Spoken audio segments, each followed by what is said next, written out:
வணக்கம் நண்பர்களே, கோர்சஸ் இன் தமிழ் யூடியூப் சேனலுக்கு உங்களை வரவேற்கிறோம். போன கிளாஸ்ல நாம ஹியூமன் ரிசோர்ஸ் பிளானிங் HRP பத்தி டீடைலா பார்த்தோம். ஒரு கம்பெனிக்கு எவ்வளவு ஆட்கள் தேவைப்படுவாங்க, என்னென்ன ஸ்கில்ஸ் இருக்கணும்னு எப்படி திட்டமிடுறதுன்னு தெரிஞ்சுக்கிட்டோம். இன்னைக்கு நாம HRMல ரொம்பவே சுவாரஸ்யமான அப்புறம் முக்கியமான ஒரு ப்ராசஸ் பத்தி பார்க்க போறோம். அதுதான் ரிக்ரூட்மெண்ட். அதாவது கம்பெனிக்கு தேவையான வேலைக்கு ஆட்களை எப்படி ஈர்ப்பது, விண்ணப்பங்களை எப்படி பெறுவதுன்னு இந்த கிளாஸ்ல பார்ப்போம். வாங்க கிளாஸுக்கு போலாம். 7.1 இன்ட்ரோடக்ஷன் அறிமுகம். ரிக்ரூட்மெண்ட், செலெக்ஷன் அப்புறம் பிளேஸ்மெண்ட், பணியமர்த்தல். இந்த மூணும் தனித்தனியான ஸ்டேஜஸ் தான், ஆனா ஒன்னோட ஒன்னு சம்பந்தமில்லாம இருக்காது. இதுங்க எல்லாம் செலெக்ஷன் ப்ராசஸ்ல இருக்கிற முக்கியமான இன்டர்டிபெண்டன்ட் ஸ்டேஜஸ். அதாவது ஒன்னு இல்லாம இன்னொன்னு சரியா நடக்காது. ரிக்ரூட்மெண்ட்ங்கிறது ஒரு ஆர்கனைசேஷன்ல இருக்கிற வெவ்வேறு பொசிஷன்ஸ்க்கு, பதவிகளுக்கு அப்ளிகேஷன்ஸை உருவாக்குறது, அப்புறம் சாத்தியமான கேண்டிடேட்ஸை அடையாளம் காண்ற ப்ராசஸ் தான். இதுக்கு பல மேன் பவர் சப்ளை சோர்சஸை பயன்படுத்துவாங்க.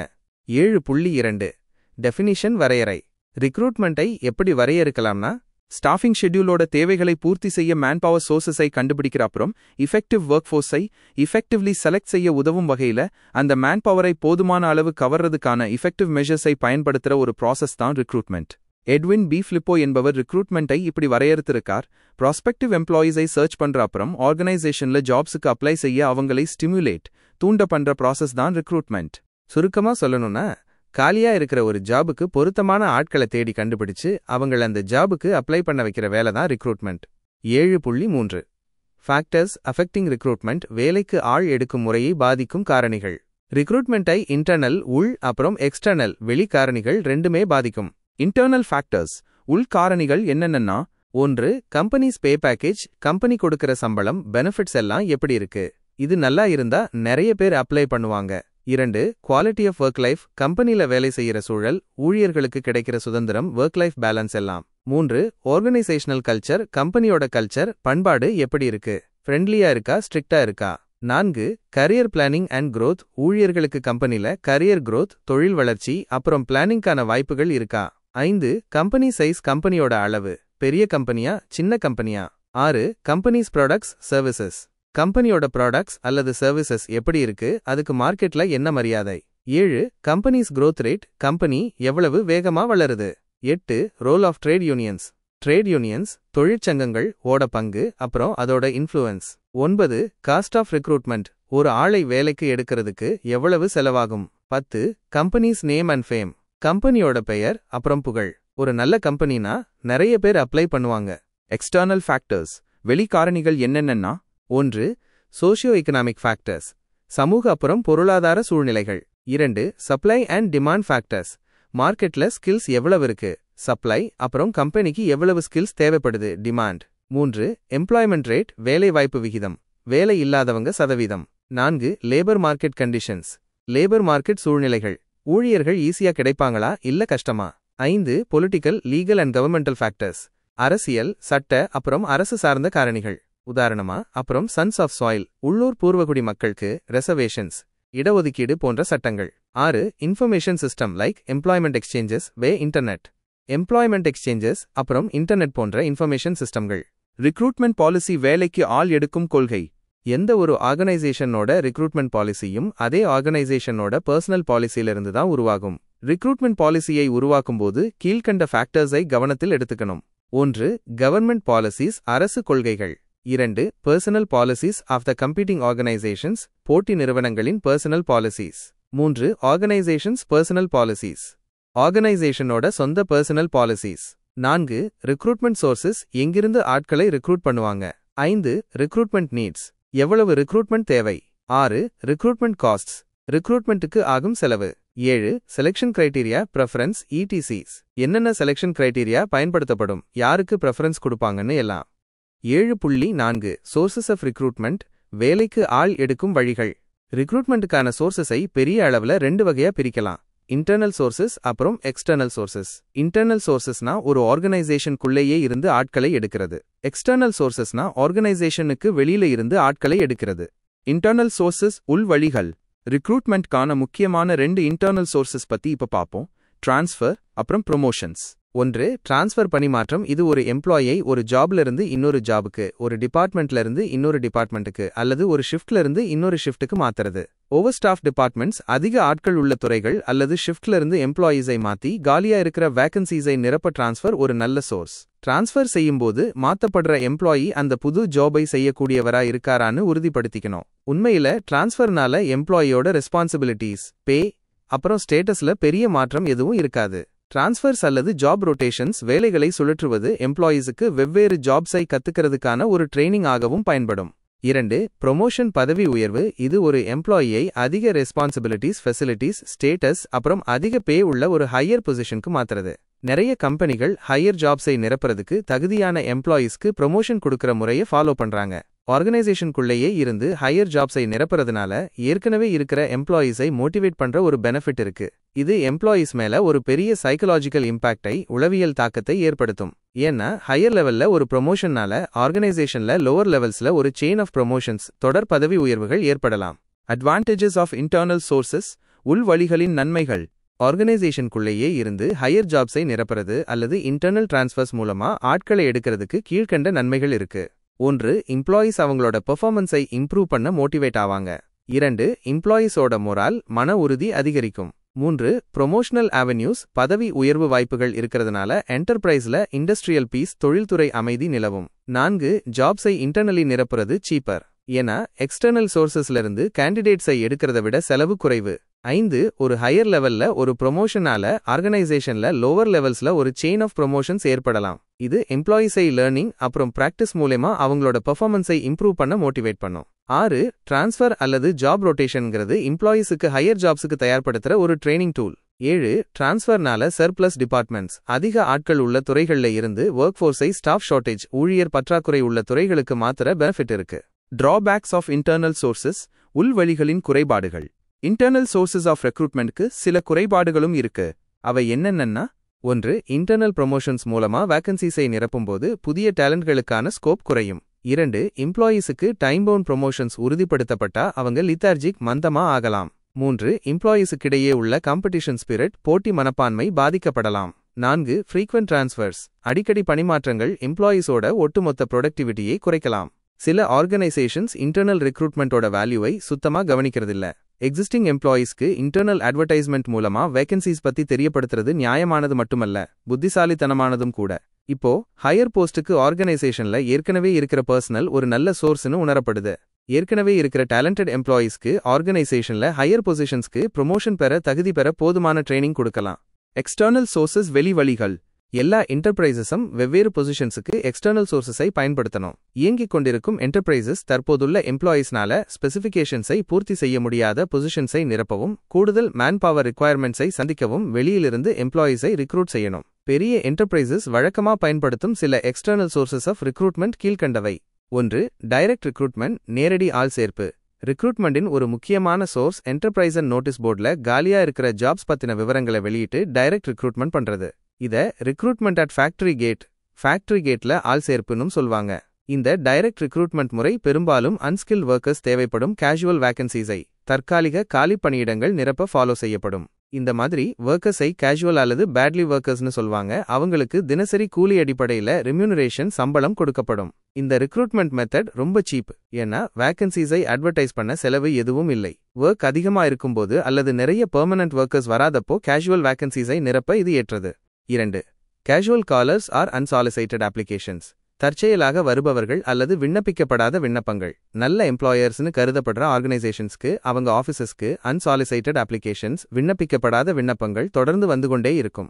இது மேன் பவருக்கு ஒரு மதிப்புமிக்க சோர்ஸாக செயல்படும்.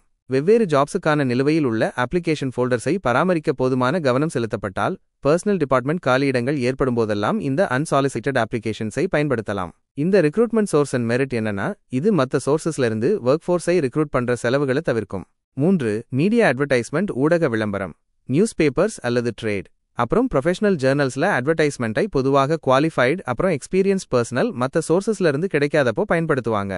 இண்டஸ்ட்ரி அப்புறம் காமர்ஸ்ல இருக்கிற பெரும்பாலான சீனியர் பொசிஷன்ஸ் இந்த மெத்தட் மூலமா தான் நிரப்பப்படும். அட்வர்டைசிங் அட்வான்டேஜ் என்னன்னா, ஆர்கனைசேஷன் ஜாப் டிஸ்கிரிப்ஷன்ஸ் அப்புறம் ஜாப் ஸ்பெசிஃபிகேஷன்ஸ் பத்தி அதிக இன்ஃபர்மேஷனை அட்வர்டைஸ்மெண்ட்ல கொடுக்க முடியும். இது ப்ராஸ்பெக்டிவ் கேண்டிடேட்ஸ், சாத்தியமான விண்ணப்பதாரர்கள் செல்ஃப் ஸ்கிரீனிங், தங்களை தாங்களே தகுதி பரிசோதனை செய்ய உதவும். அட்வர்டைஸ்மெண்ட் மேனேஜ்மெண்ட்க்கு கேண்டிடேட்ஸ்ல இருந்து தேர்ந்தெடுக்க ஒரு பெரிய ரேஞ்சை கொடுக்கும். இதோட டிஸ்அட்வான்டேஜ் என்னன்னா, இது ஒரு பெரிய ஃப்ளட் ஆஃப் ரெஸ்பான்ஸை கொண்டு வரலாம். அப்புறம் பல சமயங்கள்ல சுத்தமா பொருத்தமில்லாத கேண்டிடேட்ஸ் கிட்ட இருந்தும் பதில்கள் வரலாம். 4. எம்ப்ளாய்மெண்ட் ஏஜென்சிஸ் வேலைவாய்ப்பு முகவர்கள். அரசு நடத்தும் employment exchanges unskilled, semi skilled அப்புறம் ஸ்கில்டு ஆபரேட்டிவ் ஜாப்ஸுக்கு ஒரு நல்ல சோர்ஸ் ஆஃப் ரிக்ரூட்மெண்ட்டாக கருதப்படுது. சில சமயங்கள்ல வேகன்சிஸ் பத்தி எம்ப்ளாய்மெண்ட் எக்ஸ்சேஞ்சுக்கு கட்டாயமா தெரிவிக்கணும்னு சட்டம் இருக்கு. இந்த வழியில எம்ப்ளாய்மெண்ட் எக்ஸ்சேஞ்சஸ் வேலை கொடுக்கிறவர்களையும் வேலை தேடுபவர்களையும் தொடர்பு படுத்துது. ஆனா டெக்னிக்கல் அப்புறம் ப்ரொஃபஷனல் ஏரியாஸ்ல பிரைவேட் ஏஜென்சிஸ் அப்புறம் ப்ரொஃபஷனல் பாடிஸ் தான் பெரும்பாலான வேலைகளை செய்யறதா தெரியுது. எம்ப்ளாய்மெண்ட் எக்ஸ்சேஞ்சஸ் அப்புறம் தேர்ந்தெடுக்கப்பட்ட பிரைவேட் ஏஜென்சிஸ் பர்சனல் டிமாண்ட் அப்புறம் சப்ளையை பொறுத்த முயற்சிக்கும் நேஷன் வைட் சர்வீஸை கொடுக்குது. 5. மேனேஜ்மெண்ட் கன்சல்டன்ட்ஸ் மேலாண்மை ஆலோசகர்கள். மேனேஜ்மெண்ட் கன்சல்டன்சி ஃபர்ம்ஸ் ஆர்கனைசேஷன்ஸ்க்கு டெக்னிக்கல், ப்ரொஃபஷனல் அப்புறம் மேனேஜீரியல் பர்சனலை ரிக்ரூட் செய்ய உதவுது. அவங்க மிடில் லெவல் அப்புறம் டாப் லெவல் எக்ஸிகியூட்டிவ் பிளேஸ்மெண்ட்ஸ்ல ஸ்பெஷலைஸ் செய்வாங்க. வெவ்வேறு குவாலிஃபிகேஷன்ஸ் அப்புறம் ஸ்கில்ஸ் உள்ள பர்சன்ஸோட டேட்டா பேங்கை அவங்க வச்சிருக்காங்க. அப்புறம் அவங்க கிளையண்ட் சார்பா ஜாப்ஸை அட்வர்டைஸ் செஞ்சு சரியான பர்சனலை ரிக்ரூட் கூட செய்வாங்க. இப்போதெல்லாம் அக்கவுண்டன்ட்ஸ், இன்ஜினியர்ஸ் போன்ற ப்ரொஃபஷனல் பாடிஸும் அவங்களோட மெம்பர்ஸ்க்கு இண்டஸ்ட்ரியல் ஆர்கனைசேஷன்ஸ்ல பொருத்தமான பிளேஸ்மெண்ட்டை பெற உதவுது. 6. Educational institutions or campus recruitment. கல்வி நிறுவனங்கள் அல்லது வளாக நேர்காணல். காமர்ஸ் அப்புறம் இண்டஸ்ட்ரியில ஜாப்ஸ் அதிகமா டெக்னிக்கல் அப்புறம் காம்ப்ளெக்ஸ் ஆகிட்டதால ஸ்கூல் அப்புறம் காலேஜ் டிகிரிஸ் பரவலா தேவைப்படுது. அதனால பெரிய ஆர்கனைசேஷன்ஸ், யூனிவர்சிட்டிஸ், வொகேஷனல் இன்ஸ்டிடியூட்ஸ் அப்புறம் மேனேஜ்மெண்ட் இன்ஸ்டிடியூட்ஸ் கூட நெருங்கிய தொடர்பு வச்சுக்கிட்டு வெவ்வேறு ஜாப்ஸுக்கு ரிக்ரூட் பண்றாங்க. எஜுகேஷனல் இன்ஸ்டிடியூஷன்ஸ்ல இருந்து ரிக்ரூட்மெண்ட் பண்றது ஆயிரக்கணக்கான பிசினஸ் அப்புறம் மத்த ஆர்கனைசேஷன்ஸ்க்கு ஒரு நன்கு நிறுவப்பட்ட நடைமுறை. இது கேம்பஸ் ரிக்ரூட்மெண்ட்னு சொல்வாங்க. மேனேஜ்மெண்ட் ட்ரெயினிஸ் தேவைப்படும் புகழ்பெற்ற இண்டஸ்ட்ரியல் ஹவுசஸ் MBA பண்ற டேலண்டட் கேண்டிடேட்ஸை தேர்ந்தெடுக்க வெவ்வேறு மேனேஜ்மெண்ட் இன்ஸ்டிடியூட்ஸின் கேம்பஸஸ்க்கு அவங்களோட ஆஃபிஷியல்ஸை அனுப்புவாங்க. அப்ரண்டிஷிப் ப்ரோக்ராம்க்கு அப்ளிகன்ஸை தேடும் ஆர்கனைசேஷன்ஸ் வழக்கமா வொகேஷனல் கோர்சஸ் வழங்கும் டெக்னிக்கல் இன்ஸ்டிடியூஷன்ஸ் அல்லது பாலிடெக்னிக்ஸ்ல இருந்து ரிக்ரூட் பண்ணுவாங்க.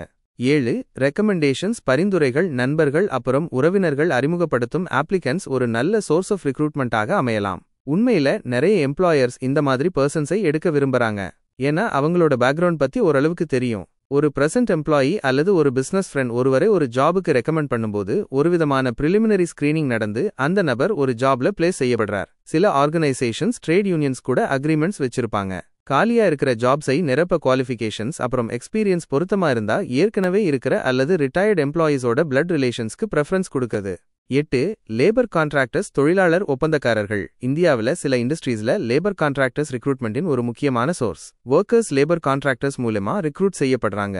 இந்த லேபர் கான்ட்ராக்டர்ஸ்களே ஆர்கனைசேஷனோட எம்ப்ளாயீஸ் தான். இந்த சிஸ்டமின் டிஸ்அட்வான்டேஜ் என்னன்னா, கான்ட்ராக்டர் ஆர்கனைசேஷனை விட்டு வெளியேறினா அவர் மூலமா வேலைக்கு சேர்ந்த எல்லா ஒர்க்கர்ஸும் வெளியேறிடுவாங்க. அதனால தான் பல பிசினஸ் ஆர்கனைசேஷன்கள் இந்த சோர்ஸ் ஆஃப் லேபரை விரும்புறது இல்ல. பப்ளிக் செக்டர் யூனிட்ஸுக்கு லேபர் கான்ட்ராக்டர்ஸ் மூலமா ரிக்ரூட்மெண்ட் பண்றது தடை செய்யப்பட்டிருக்கு. ஆனா இந்த முறை கன்ஸ்ட்ரக்ஷன் இண்டஸ்ட்ரியில இன்னும் பொதுவா இருக்கு. 9. டெலிகாஸ்டிங் தொலைக்காட்சி ஒளிபரப்பு.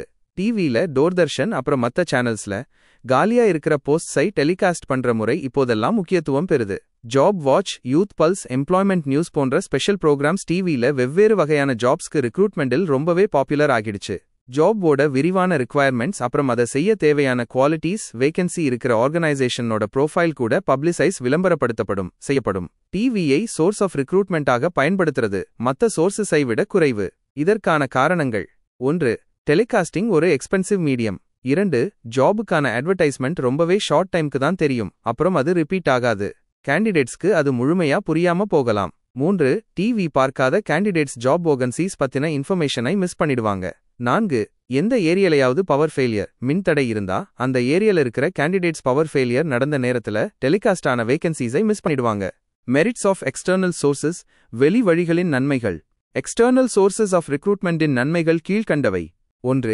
Qualified personnel external sources of ரிக்ரூட்மெண்ட்டை பயன்படுத்துறதுனால மேனேஜ்மெண்ட் தகுதியான அப்புறம் ட்ரெயின்டு பீப்புளை ஆர்கனைசேஷன்ல காலியா இருக்கிற ஜாப்ஸ்க்கு அப்ளை செய்ய வைக்க முடியும். 2. வைடர் சாய்ஸ் வேகன்சிஸ் பரவலா அட்வர்டைஸ் செய்யப்படும் போது ஆர்கனைசேஷனுக்கு வெளியிலிருந்து நிறைய ஆப்ளிகன்ட்ஸ் அப்ளை பண்ணுவாங்க. மேனேஜ்மெண்ட்க்கு எம்ப்ளாய்மெண்ட்க்கு ஆட்களை தேர்ந்தெடுக்கும் போது ஒரு பெரிய சாய்ஸ் கிடைக்கும். 3. Fresh talent. உள்ளுக்குள்ள இருக்கிற எம்ப்ளாயீஸ்க்கு லிமிடெட் டேலண்ட்ஸ் இருக்கலாம். எக்ஸ்டர்னல் சோர்சஸ் என்டர்பிரைஸுக்கு புதிய ஐடியாஸ் கூட புதியவர்களை உள்ளே கொண்டு வர உதவும். இது என்டர்பிரைஸோட ஒட்டுமொத்த வொர்க்கிங்கை இம்ப்ரூவ் பண்ணும். 4. Competitive spirit. ஒரு கம்பெனி எக்ஸ்டர்னல் சோர்சஸை பயன்படுத்த முடிஞ்சா ஏற்கனவே இருக்கிற ஸ்டாஃப் வெளியாட்களுடன் கம்பீட் பண்ண வேண்டியிருக்கும். அவங்க சிறந்த பர்ஃபார்மன்ஸை காட்ட கடினமாக உழைப்பாங்க. டெமெரிட்ஸ் ஆஃப் எக்ஸ்டர்னல் சோர்சஸ். வெளி வழிகளின் குறைபாடுகள். எக்ஸ்டர்னல் சோர்சஸ்ல இருந்து வேக்கன்சிஸை நிரப்புறதுக்கான குறைபாடுகள். 1.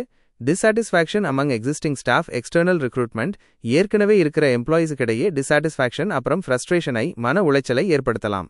அவங்களோட ப்ரொமோஷன் சான்சஸ் குறைஞ்சு போச்சுன்னு உணரலாம். 2. Lengthy process. வெளியிலிருந்து ரிக்ரூட்மெண்ட் பண்றதுக்கு அதிக நேரம் ஆகும். பிசினஸ் வேக்கன்சிஸை அறிவிச்சு செலக்ஷன் ப்ராசஸை ஆரம்பிக்க அப்ளிகேஷன்ஸ்க்காக காத்திருக்கணும்.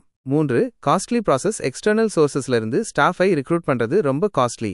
அட்வர்டைஸ்மெண்ட் அப்புறம் அப்ளிகேஷன்ஸை ப்ராசஸ் பண்றதுக்கு நிறைய பணம் செலவு பண்ணணும். 4. Uncertain response. வெளியிலிருந்து வரும் கேண்டிடேட்ஸ் என்டர்பிரைஸ்க்கு பொருத்தமில்லாதவர்களா இருக்கலாம். என்டர்பிரைஸ் எக்ஸ்டர்னல் சோர்சஸ்ல இருந்து சரியான கைண்ட்ஸ் ஆஃப் பீப்புளை கவர முடியும்னு எந்த கேரண்டியும் இல்ல. 7.5 மாடர்ன் டெக்னிக்ஸ் ஆஃப் ரெக்ரூட்மெண்ட். வேலைக்கு ஆள் எடுக்கும் நவீன வழிகள். இப்போ இருக்கிற வேகமான உலகத்துல கம்பெனிகள் ஆட்களை வேலைக்கு எடுக்க புதுசா சில வழிகளை, மாடர்ன் டெக்னிக்ஸ் பயன்படுத்துறாங்க. வாங்க பார்ப்போம். 1. வாக்-இன் நேர்முக நேர்காணல். ரொம்ப பிஸியான கம்பெனிகளும் வேகமா மாறக்கூடிய கம்பெனிகளும் ரிக்ரூட்மெண்ட் வேலைகளுக்குன்னு தனியா நேரம் ஒதுக்க மாட்டாங்க. அதனால அவங்க வேலை தேடுறவங்கள பொட்டென்ஷியல் கேண்டிடேட்ஸ் ஒரு குறிப்பிட்ட தேதி, நேரம் அப்புறம் இடத்துக்கு டைரக்டா இன்டர்வியூக்கு வர சொல்வாங்க. முன்னாடியே அப்ளை பண்ணாமலே வந்தவங்கள்ல இருந்து பொருத்தமானவங்கள டெஸ்ட்ஸ் அப்புறம் இன்டர்வியூஸ் மூலமா ஸ்கிரீன் பண்ணி செலக்ட் பண்ணிக்குவாங்க.